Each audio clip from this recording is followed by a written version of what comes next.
besar tak? Itu dah ada satu kelas.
Saya tengok bangunan macam tu tak ada apa boleh ke depan.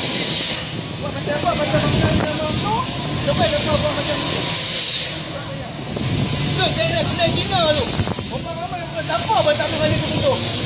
Yang tak ada dalam escape, tak ada dalam plan, tak ada apa pun siapa tak boleh depan. Saya tanya. Kenapa tak boleh depan yang tu? Hanya nak lambang tu, yang tu buat. Apakah kita macam ni? Mana? Jangan tak tu kada dalam stok. Dalam sebab kada stok. Mana? Ayat tu mana? Mana juga sampai dah. Apa bagi jalan? Apa kita bangun tu? Bangun tu? Apa kita lepas? Tu kedai, yang kedai tu kedai. Yang tak ada guna dalam perjalanan dalam nasihat apa tak boleh dibuat. Lepas tak ada betul. Ha? Mana kita kerja